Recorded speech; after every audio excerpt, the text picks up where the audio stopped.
Hi, my name is Lauren Littrell, and this is the second part of the Transcending series I am trying to compile on YouTube in order to explain a few things that I have come to know.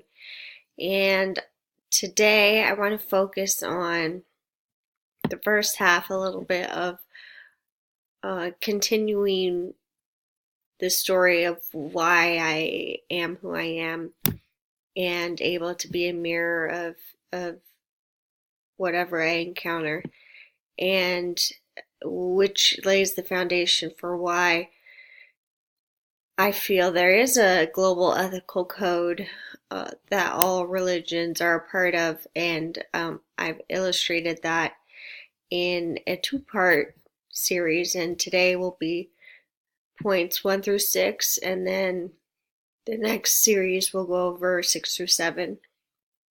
So because the therapist told me I didn't know what I was thinking, and because of my love for my abuser that was never resolved, and growing up with an abusive sibling, I had a bunch of brick walls up against myself. Like I could visualize them because I remained very visual, which was actually a huge problem in school.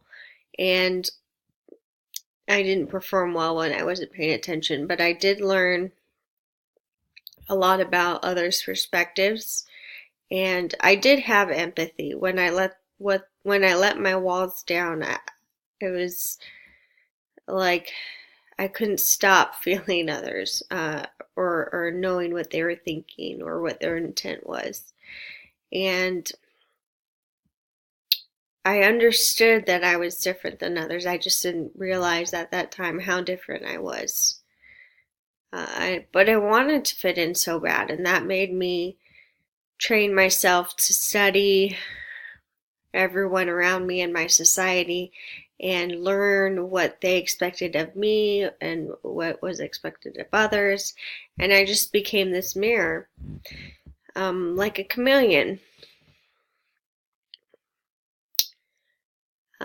The other portion of this story, as far as hardships go, was becoming a single mother, and that comes with so many paradigm shifts and responsibilities and burdens that change who you are, and that's what ramped up my contingency planning side of things. And my contingency planning was literally theorizing how many different perspectives, and probabilities of those perspectives being true uh, could generate how many futures would eventually come from that, and what I could do in my position in place time to shift the uh,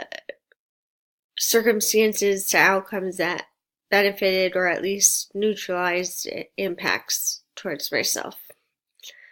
Because of the mainly visual way of thinking I held on to, it did make school very difficult. And I would just zone out and fantasize. It wasn't until high school that I started using my visual constructs as a learning mechanism. So I have been on a transcending journey. Maybe I will get to the first.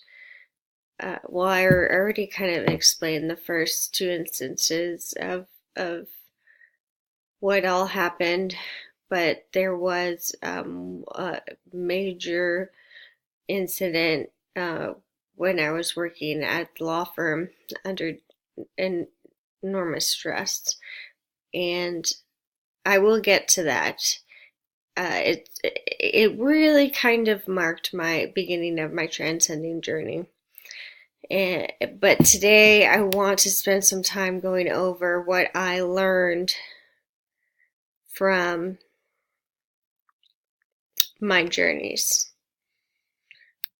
And we'll start with this global ethical code I call the GEC. And I've learned all of this from being a part of different groups and exchanging ideas and doing my own research and analysis of religions all over the world. And the number one difference you'll see between my list is that it is a to-do list and it is a practicing list.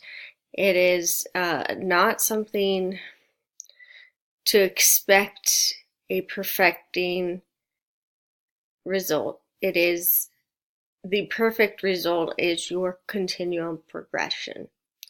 And so number one is to practice empathy, reframes, and act as if everyone is capable of change.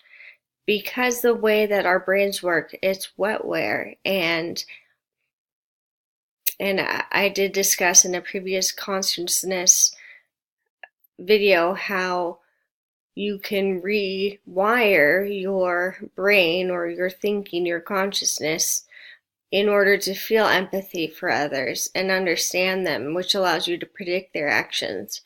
And predicting their actions is the result of reframing into what their belief system is, what their perspectives are. And once you can master the empathy and reframing, if you act as if everyone is capable of change, you will know how to begin a trust relationship with others and guide them through a change that might better their lives. The second code would be practicing innovative thinking and creative analysis. Because I feel I grew up a creative, I became the valedictorian of my law school class where I had to learn analysis. And innovation is really just merging creativity and analysis and coming up with new ideas. And I really call this really step 2 is wisdom. This is how you get wisdom. So then there's step 3, which is to practice balanced health and moral living, spreading positive emotions rather than negative emotions. Because whether you feel life is good or whether you feel life is bad it's almost like the most foundational aspect, setting your conscious moving forward. And then there is practicing self-reflecting, meditation, prayer, and self-hypnosis. And that's really important to monitor your own progress, to take care of your brain and your wetware, and to learn or constantly learn and progress new insights and wisdoms that you can then give to the world. Another component is practicing oneness and treating others equally as yourself. This is the understanding that we are separate from from the one, but we are also a part of the one. And this has to do with the way mirror neurons work in our brains and how we as a community build everybody's reality.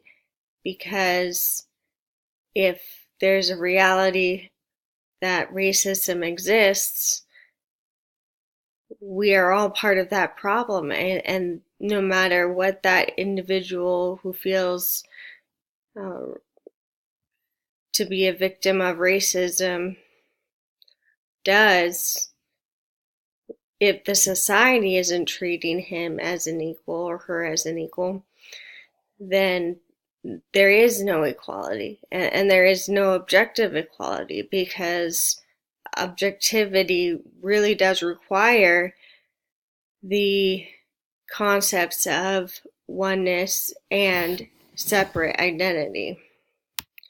And then the last category I wanted to go over today was practicing guarding all consciousnesses and living, or to live in harmony within the ecosystem in a sustainable and responsible manner which respects and manages population.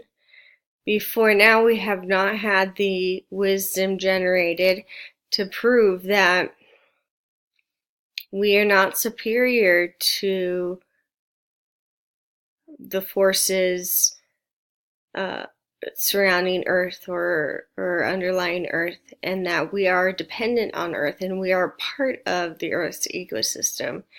And we need to take responsibility for our part as conscious beings and act responsibly towards it to further our evolution, because we are at an extinction point and it is driven by irresponsible and uncaring human activity, and we may be sending ourselves into extinction, and we have the ability to stop that. And that is the main message I received at the end of my transcending journey. Again, this is part 1 of the Global Ethical Code. There is a part 2 with 6 other points. I hope you enjoyed this, and we'll talk soon. Have a great night. Bye.